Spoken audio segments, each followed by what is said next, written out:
Tremblay.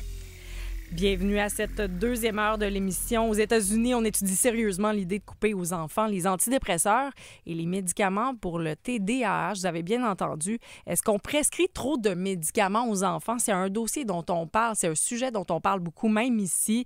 La question se pose depuis quelque temps. La docteure Julie Saint-Pierre, pédiatre, va faire une mise en garde avec nous. C'est dans une trentaine de minutes. Mais avant, on passe une demi-heure avec l'homme d'affaires Olivier Primo. Il possède, lui, 36 % de la réserve d'eau exploitable au Québec. Il opère aussi le célèbre Beach Club. Il produit plusieurs festivals de musique. Vous pouvez manger sa poutine, ses burgers réchauffés. Je l'entends rire. Il produit aussi une grande quantité de boissons prêtes à boire au Canada, maintenant même exportées aux États-Unis. Il y a une série d'émissions vidéo diffusées sur le web. C'est Olivier Primo. Vous avez une question, un mot pour lui? Écrivez-nous dans la messagerie 98985. Pourquoi cette réaction, Olivier Primo? Bonjour. Bonjour. Ça me fait rire, les burgers congelés. C'est là que je vois que je suis vraiment partout. Vraiment partout. J'ai même pas fait toute la liste. Là, ouais. Parce que j'aurais pu parler aussi de tes critiques culinaires. Oui, ça, c'est un beau hobby. Un beau hobby. Je pense que oui. C'est rendu un beau hobby. En plus que c'est le fun, tout le monde en profite. Fait que, ouais, c'est un beau hobby. Mais dans tout ce que j'ai nommé, là, qu'est-ce qui t'allume le plus? En ce moment, l'eau. J'ai toujours un 2 ans, là, un 24 mois par projet que je mets. Je suis au maximum, là. Puis l'eau depuis 2 ans et demi, là. En fait, regarde, là, je dépasse le 24 mois parce que j'ai pas encore réglé le dossier de l'eau comme je veux le régler. Fait que je suis là-dessus. J'aime vraiment ça. Bien, on va en parler tout de suite de l'eau, mais je veux qu'on parle aussi de la nouvelle là, des droits de douane qui viennent d'entrer en vigueur parce que toi, ça touche là, notamment avec le prêt-à-boire. Regarde, on va parler de ça, réagir sur cette nouvelle, puis on va arriver à l'eau après. Dans le fond, c'est ça, 25 % de droits de douane imposés par les États-Unis sur l'aluminium, l'acier, là, c'est en vigueur dès maintenant, mais là, il y a une riposte du Canada qu'on vient d'entendre, qui vient de se passer. 29 milliards de dollars sur les importations, notamment d'aluminium. Ça va avoir un effet sur toi, là? Premièrement, ça a un effet sur tout le monde. Oui. Puis là, quand on dit sur moi, c'est toute la business de tout ce qui se boit en canette, là, que ce soit prêt à boire ou de l'eau, peu importe. Là. C'est sûr que le prix d'aluminium va finir par monter. C'est drôle parce que même avant que les tarifs de 25 % les fameuses menaces de Trump, ça fait peut-être 2-3 semaines. J'ai quelqu'un qui me suit sur les réseaux sociaux, qui a une grosse compagnie de portes et fenêtres, aluminium bien sûr, et les tarifs n'étaient pas encore en vigueur. Et il m'a écrit j'achète mon aluminium au Canada, 100% canadienne, et mon fournisseur vient déjà de m'augmenter de 15 % parce que le marché est instable. Fait qu'il dit moi, tout mon profit pour les 3 prochains mois est disparu, volatilisé avant même. Fait que, tu sais, la technique de mettre le chaos partout, 3 fois par jour, 4 fois par jour de Donald Trump. C'est le cas hier, là, ça n'avait pas de sens. Fait qu'il met tellement le chaos qu'on ne sait plus c'est quoi le chaos. Fait qu'on ne sait même pas ce qu'il veut. On le sait, là, à peu près. Là. Mais comment que ça va finir, dans ma tête, c'est pas de bon augure pour personne, surtout pas pour l'image des Américains en ce moment. Lui, est-ce qu'il fait ça pour défendre l'intérêt des Américains? Sûrement. On n'est pas dans sa tête, puis je pense pas qu'on va l'être et j'ai zéro goût d'être dans sa tête. Mais, tu sais, mettre le chaos, là, après, tout le monde vient de voir qu'est-ce qu'il faut qu'on donne ou qu'on fasse pour que ce chaos-là arrête, parce que c'est ça qu'il fait en ce moment. Puis il est capable de résister longtemps. Puis c'est pas parce que les marchés boursiers baissent que l'économie va mal aux États-Unis. Tu sais, fait que, tu sais, c'est ça, là, on est... En fait, j'ai un de mes amis qui me dit tout le temps ce qu'on sait pas, là. On sait absolument rien de ce qui se passe dans le bureau ovale. Puis de notre côté, on fait notre possible. Mais toi, tu as l'air de quelqu'un pas mal, la majorité du temps, assez relax. Là. Ouais. On a l'impression qu'il n'y a pas grand-chose qui peut t'atteindre. Mais là, on dirait que je ressens une petite inquiétude de ton côté. Là. Est-ce que je me trompe que là, c'est comme, OK, là, il se passe vraiment quelque chose? Il se passe vraiment quelque chose. Comme je te dis, c'est le chaos total. Puis j'ai beaucoup d'amis en politique, surtout en politique économique. Puis c'est qui pas ça? Je viens pas ici pour ça. Ben là, mais on est juste entre nous. Oui, exactement. Mais c'est c'est compliqué pour tout le monde. Il y a énormément déjà de pertes d'emploi. On l'a vu, là, Bécancour et tout ça. Puis ça commence. Là. Ça va durer combien de temps? Ça va-tu être pendant 4 ans? Puis là, il a décidé de s'attaquer à tout le monde en même temps économiquement. Il aurait pu faire le Canada pendant 2-3 mois, nous mettre à genoux économiquement. Non, il a décidé de mettre tout le monde en même temps. Fait que c'est quoi sa stratégie? Je ne sais pas, mais pour nous autres, c'est... on fait-tu des tarifs sur l'électricité? On fait-tu ça? Regarde, on a vu M. Ford. Ah, je vais vous imposer ça. Ouais, moi, hop là, il s'enlève en moins de 2 heures. On ne sait même plus ça dure combien de temps. Fait que, tu sais, au début, c'était un peu plus précis. Il y avait une telle date qu'il allait avoir un tel tarif. Là, Toi, tu es en train de développer le marché, là, notamment pour tes prêts-à-boire, le Beach Day, Everyday, aux États-Unis. Tu as annoncé ça en grande pompe. Ça a commencé l'année passée. Là. Ouais. On vient de mettre le pied là. Tu allais en compte business avec des entrepreneurs de là-bas aussi. Est-ce que tu es en train de revoir ce projet-là? Non. Le développement est... tu sais, les Américains là-bas, là, et je parle à beaucoup d'Américains, beaucoup de Québécois aussi qui habitent aux États-Unis. Eux, ils ne vivent pas comme nous autres. Tu sais, eux, c'est tellement une grosse économie. Ils ne parlent pas du Québec à tous les jours. Bon, oui, là, on l'a vu un matin. Non, mais tu as raison de le dire. Nous, ça. de notre côté, ça occupe 90 Exactement. du temps. De l'autre côté, il y a d'autres enjeux. Oui. Puis vraiment, on a l'impression qu'ils pensent plus que ça à nous. Peut-être un petit peu plus depuis qu'ils ont vu, notamment Justin Trudeau, là, c'était diffusé la semaine passée à CNN quand il s'adressait directement à Donald Trump. Peut-être que là, on en parle un peu plus, mais... Peut-être. Mais la stratégie de parler aux Américains n'est pas mauvaise non plus parce qu'économiquement parlant, tu le disais, ça l'occupe 90 %. Bon, moi, dans ma tête d'entrepreneur, ça l'occupe 80 % parce que 80 % de toutes nos exportations s'en vont aux États-Unis. Puis eux autres, c'est à peine 10 %. Fait que le ratio est directement là. Eux autres, ça l'occupe une mini-partie de leur tête. Puis nous, ça l'occupe toute notre tête. On n'a pas le choix. Là, tu allais dire justement que tu connais du monde là-bas. Puis qu'est-ce qu'ils te disent? Tu as des amis. Exact. Ils me disent la même chose que j'allais dire. Là-bas, 90 % des gens sont comme, il est là pour nous défendre. Bon, est-ce qu'on aime sa politique en ce moment? Non. Est-ce qu'on aime ses façons de penser socialement? Non. Mais l'économie là-bas, tu sais, je veux dire, à New York, ça va bien. Bon, dans le centre des États-Unis, c'est plus compliqué, mais moi, tout le monde que je parle là-bas, tout le monde est pas content, mais ils s'en foutent. Ils sont... Bon, nous, on voit ça de temps en temps, là, passer aux nouvelles. Là. Bien, ils vont peut-être moins s'en foutre quand ça va paraître sur leur facture, puis ça s'en vient. Là. C'est pour bientôt. J'ai demandé aux auditeurs là, s'il y avait un mot, une question pour toi. Il y en a déjà beaucoup. Oui. Est-ce que ça te surprend? Mais j'ai l'impression que tu dois recevoir beaucoup des messages. Je reçois tellement de messages. Il y a Stéphanie qui dit elle aime vraiment beaucoup ta personnalité et ton intelligence en général et en affaires. Elle dit j'avais beaucoup de préjugés dans les premiers temps où tu as été connue, mais maintenant, je t'admire vraiment beaucoup. Est-ce qu'effectivement, tu as l'impression que tu étais une cible de préjugés parce que tu étais beaucoup actif sur les... Ben, tu l'es encore, mais perçu comme influenceur, puis l'étiquette d'influenceur, c'est vraiment en connotation négative de moins en moins, mais... Je l'ai tout le temps accepté, là, l'étiquette d'influenceur, puis j'ai commencé comme ça. En fait, j'ai tout le temps été entrepreneur, mais j'ai utilisé les réseaux sociaux pour créer mon personnage d'entrepreneur, justement. Puis ma carrière d'entrepreneur évolue avec mon âge. Tu sais, je vais avoir 40 ans. Hey, je m'en ai dit l'année prochaine, mais c'est cette année. En novembre. Oui, je vais avoir 40 ans. Alors, mon évolution d'entrepreneur puis de point d'intérêt change beaucoup. Puis je dis pas que je renie ce que j'ai fait, vraiment pas. Là. Moi, j'ai adoré tout ce que j'ai fait dans l'entrepreneuriat, du Beach Club à mes poutines ou peu importe. Là. J'aime toucher à tout, puis je veux tout faire dans ma vie. Fait que ça me dérange pas du tout. Mais oui, mon personnage, je peux l'appeler comme ça, d'entrepreneur évolue. Mais je reste un influenceur qui fait des reviews de poutine, puis j'aime bien ça. Puis justement, en lien avec les préjugés, c'était quoi les préjugés que les gens pouvaient avoir à ton égard? Bien là, c'est une expression 2015, là, mais douchebag, la fameuse à l'époque du Beach Club. Pourtant, je ne vais pas au gym. J'allais dire, t'es-tu un douchebag? Je pense pas. Mais c'est ça. Je pense que à l'époque, quand la famille a acheté le Beach Club, c'était vraiment plus... le Beach Club, c'était le after des after des after. Maintenant, on est rendu une place reconnue à l'international où tout le monde veut venir jouer. On a reçu presque tous les plus gros artistes au monde. Fait que, je pense que les gens ont réalisé aussi qu'on a fait beaucoup de travail là-dedans. Puis on voulait... justement mettre entre parenthèses le Québec sur la map côté événementiel, puis je pense qu'on a réussi. Puis on a créé les parties de jour au Québec qui n'existaient pas vraiment avant qu'on fasse ça. Puis maintenant, les parties de jour, il y en a partout. Je veux dire, le nightlife est presque mort à Montréal à cause des parties de jour. Les gens, je pense qu'ils aiment mieux se coucher tôt puis se lever tôt que se coucher très tard. Fait que c'était une évolution. Puis je suis super content ce qu'on a fait. Puis là, justement, là, avec le nouveau Beach Club, je pense qu'on va redonner une petite couche là, à ce qu'on veut faire avec l'événementiel au Québec. Fait que ça l'ira l'année prochaine. Oui, parce qu'il fallait le dire. Hein, tu avais annoncé la fermeture du Beach Club pour une méga transformation. Et finalement, tout récemment, ça a changé. Virage à 180 degrés, comme on dit. Tu as dit cet été. Bien, finalement, on roule le Beach Club dans la formule qu'on connaît. Qu'est-ce qui s'est passé? Les fameuses zones inondables qu'on a eues l'année passée, c'était la folie. Fait que nous, 98 % de toute Pointe-Calumet, Deux-Montagnes, est maintenant en zone inondable. rouge, là, que tu n'es plus assurable, tu n'es plus ci, tu n'es plus ça.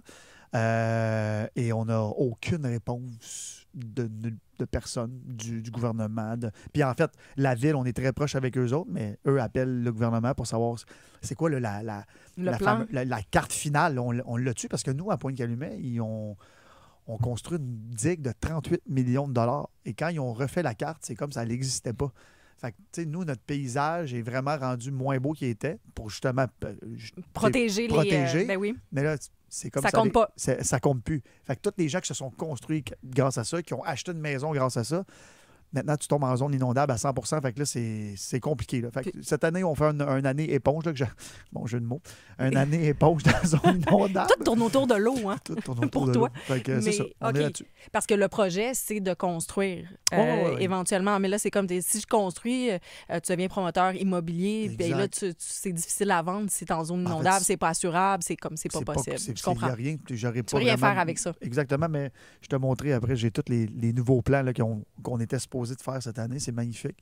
Ça les rend l'année prochaine. Okay. En entrepreneuriat, il faut que tu saches un pas en arrière, 2 pas en avant, 4 pas en arrière. Fait que ça, c'est un 2 pas en arrière. C'est comme ça arrive. La voix que vous entendez, c'est celle de l'entrepreneur, homme d'affaires Olivier Primo. Si vous avez un mot, une question pour lui, écrivez-les dans la messagerie. Il y en a beaucoup qui sont à propos de l'eau, Olivier. Oui. Alors, c'est de ça dont on va parler. On passe une demi-heure en compagnie d'Olivier Primo, homme d'affaires. Olivier, ça passe vite, hein? Très vite. Ces entrevues-là. Mais il y a tellement de sujets à aborder, là. Je lis le commentaire d'un auditeur. Je l'adore, Olivier Primo, un homme d'affaires intelligent, diversifié. Il dit, malgré les controverses, je suis contente qu'il s'attaque à ce dossier de l'eau. J'adore aussi les reviews de Poutine. Donc, quand tu donnes une note sur 10 au Poutine, c'est ça, on le voit surtout sur tes réseaux sociaux. Oui. Il dit encourage les petites entreprises, leur offre de la visibilité. Puis c'est vrai que ça a un effet, on le voit, ces commerces-là sont fréquentés encore plus quand tu passes par là. Puis je trouve que dans la vague qu'on vit en ce moment, là, de doute, d'insécurité, où on dit tournez-vous vers l'achat local, les PME, on en a besoin, bien, c'est des gestes aussi comme ça qui contribuent là, à donner une certaine visibilité. C'est un petit geste tellement facile. Puis j'ai commencé ça pour le fun en 2017, je pense, 2018.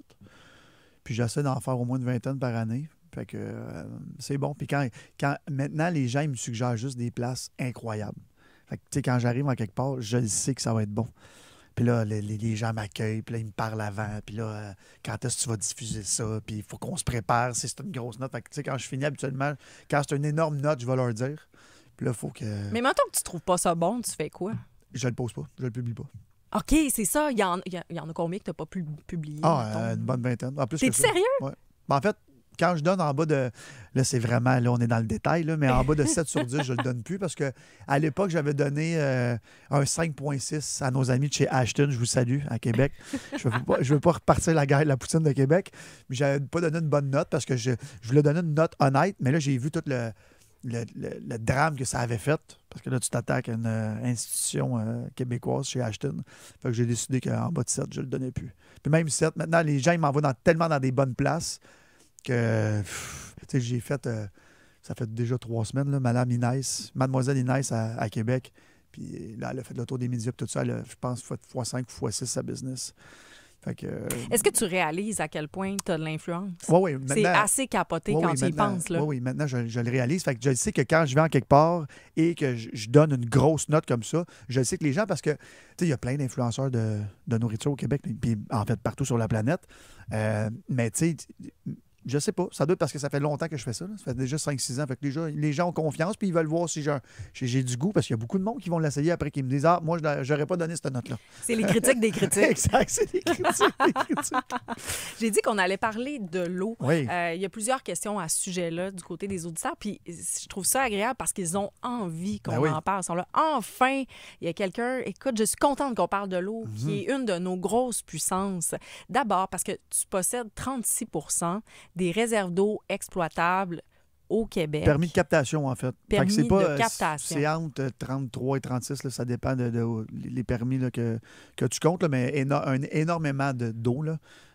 Parce qu'il faut savoir que l'eau appartient à personne. Depuis 2008 ou 2009, tu sais, on entend souvent nationaliser l'eau. L'eau est déjà nationalisée, l'eau appartient à personne. Et à tout le monde en même temps. Fait qu'elle appartient pas au gouvernement, elle appartient pas à toi, à vous, aux éditeurs, à personne. Ce qui appartient à quelqu'un, c'est les permis d'exploitation. Exactement, que le gouvernement a émis. Les droits de captation, là, de pompage, comme ESCA, comme NAIA, ont des sources où ils peuvent pomper de l'eau.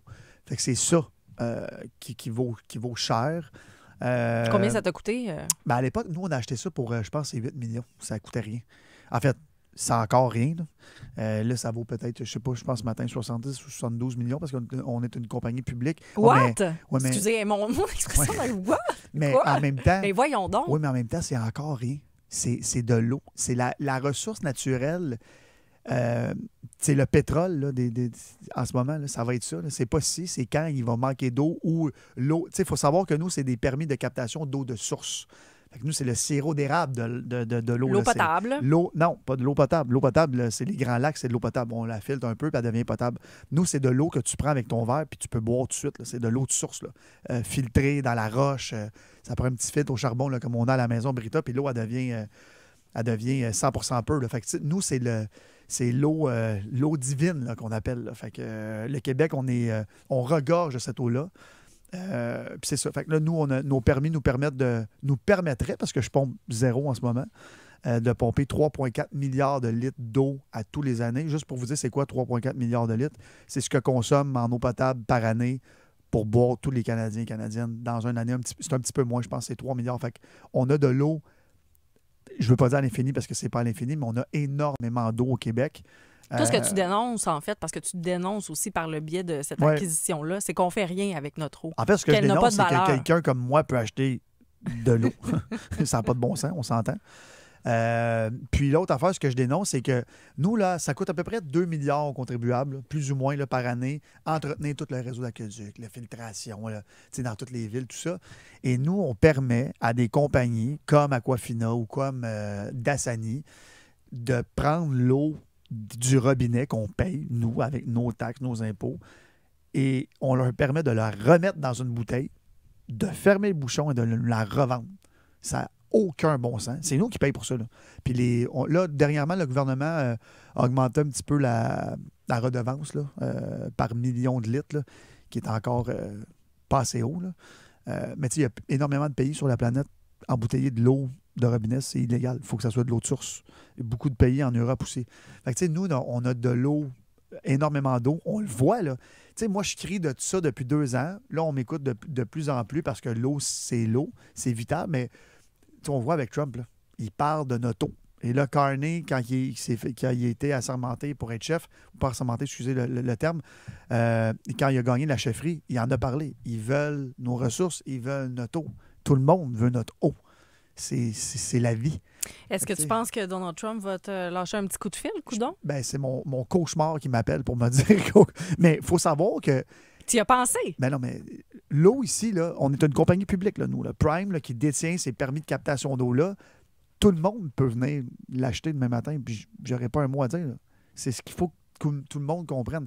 Fait que, mes démarches auprès du gouvernement en ce moment, le plan de la valorisation de l'eau, c'est sur 2 volets en plus que je leur ai présenté. On n'est pas là pour pomper de l'eau, on est là pour la préserver en passant. Nos auditeurs. Oui, c'est quoi ton projet avec ça pour le moment? C'est de la préservation. Il n'est pas dévoilé. Fait que je vais le dévoiler très bientôt. Mais, on veut savoir. Oui, mais ça s'en vient bientôt.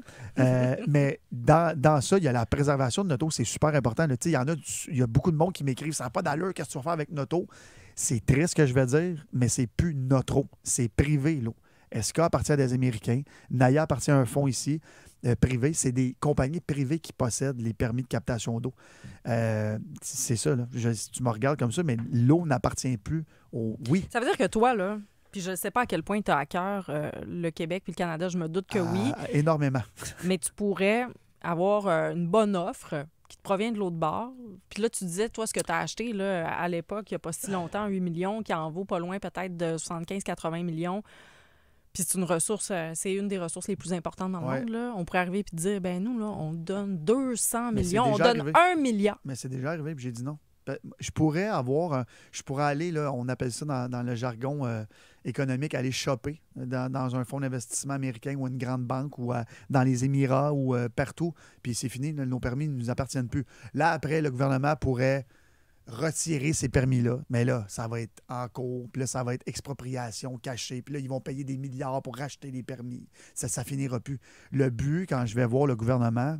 Parce que tu l'as fait récemment. Hein? Oui, On a vu des images partout. J'ai fait le tour et la relation avec le gouvernement en ce moment, avec le ministère de l'Économie, va très bien. J'ai un autre rendez-vous la semaine prochaine pour le plan que j'ai présenté, que tout le monde adore en passant.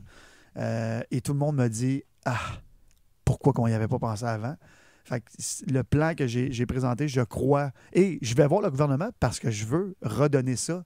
Je veux que le Québec fasse de l'argent comme de l'eau avec l'eau. C'est important. Là. Est-ce que c'est vraiment justement ton bon fond, que tu es vraiment une bonne personne, ou tu peux t'en servir aussi comme levier? Parce que c'est quand même assez important. Là, je suis un entrepreneur. On est dans un pays capitaliste aux dernières nouvelles. J'avais le droit d'acheter ces permis-là. Je me sens pas mal du tout de capitaliser là-dessus. Sauf que je veux faire capitaliser aussi. Tu sais, le plan que je t'allais demander ou de proposer au gouvernement, je demandais 0. Et là, c'est ça me fait rire parce qu'au ministère, c'est bien correct, je les comprends. Habituellement, quand tu vas voir le gouvernement, tu veux soit de l'argent, ou soit de l'énergie, ou un affaire comme ça. Moi, je ne demandais rien, je voulais faire le plan avec eux autres. Puis ils étaient comme, mais qu'est-ce que tu veux? Ben, je veux développer avec vous autres. Est-ce que ce que tu vas annoncer prochainement ou bientôt là, de ce que tu veux faire avec cette eau-là, ça va être un plan commun avec le gouvernement? Oui, 100%, mais c'est mon but.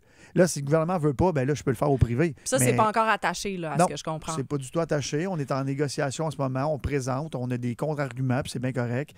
L'environnement embarque aussi là-dedans, puis c'est bien correct, mais on n'a pas eu excusez l'expression, de red flag de l'environnement. On n'est pas là pour aller assécher les sources, tuer les grenouilles, couper nos arbres. C'est pas ça du tout. Là. On n'est pas là du tout. C'est 0-0 ce que j'ai présenté. Je pense vraiment que ça va être un truc. En fait, c'est un projet là, comme Hydro-Québec, là, c'est un grand projet de société là, que je suis allé présenter là, pour redonner. Puis je pense vraiment que ça va être. Puis avec tout ce qui se passe en ce moment, avec les États-Unis, les ressources, tout ça, peut-être que les gens ils vont être conscients que hey, ça vaut cher. Ben moi, je pense qu'on a envie aussi d'un projet collectif, là, comme ça, quelque chose d'envergure tout à fait nouveau, porté par... Je le demande aux auditeurs. Là. C'est une bonne question. Auditeurs, ça remonte à quand, à votre avis, puis c'est quel projet là, qui a été le beau projet commun? Ouais. Ça va pas dans ça. La politique, Olivier Primo? Un jour, pas là. Tu vas y aller? Je vais aller au fond des choses avec l'eau avant. Bon, peut-être que je vais changer d'idée, mais j'aimerais ça y aller. J'ai toujours puis à quel degré? Pas municipal, ça ne m'intéresse pas. Provincial ou peut-être fédéral, je sais pas. Provincial, sûr. Moi, j'aimerais vraiment ça. Bon, quel parti je l'annoncerai un jour. Là, ça, c'est intéressant. Il y a des élections dans 1 an et demi. Est-ce que ça pourrait être aussi court que ça? Oui, ça pourrait être aussi court que ça. Ça dépend de l'eau. Je veux vraiment régler l'eau avant. Mais il y a plein de beaux partis au Québec. On va finir avec la question d'un auditeur, Francis Caron. Il dit si Olivier était premier ministre, quel serait son premier geste significatif? M'occuper des ressources naturelles pour que ça rapporte aux Québécois le plus rapidement possible. Parce que n'oubliez pas que des ressources naturelles bien gérées, pas on s'en va au fond puis il n'y en a plus dans 10 ans. Là. Bien gérées pourraient tellement être prolifiques pour le Québec et le Canada en passant. Puis on n'est pas dans les énergies sales et tout ça. Là. On n'est pas là du tout. Là. Surtout avec l'eau, on en a. Il faut la valoriser. Il faut que notre sous-sol soit valorisé à sa juste valeur. Puis c'est ça que je propose. Fait que je pense que ça serait vraiment de... Tu sais, je le dis, hein, je suis de gauche socialement et de droite économique, puis j'ai jamais été gêné de le dire. Là, on est dans un pays capitaliste, on est dans une province capitaliste. Il faut que notre économie revienne là, à zéro. Là. Parce que là, c'est les budgets, ça finit plus. Puis économiquement, c'est compliqué en ce moment. Là. Avant de te le laisser aller, on dirait que tu as hâte. Combien on t'a offert pour t'acheter tes permis? Cher. Combien? Ça se dit pas, mais cher. Plus que ce que ça vaut, ce que tu as dit? Ben oui. Mon Dieu. Hey, c'est tellement à suivre, ça. Olivier Primo, homme d'affaires qui a un CV long comme, je sais pas comment dire, très long. Merci beaucoup d'avoir pris le temps de venir nous visiter aujourd'hui. Puis, tiens-nous au courant de tes prochaines annonces. J'ai envie d'en rediscuter avec toi, certainement. Merci à toi. Je te souhaite une belle journée.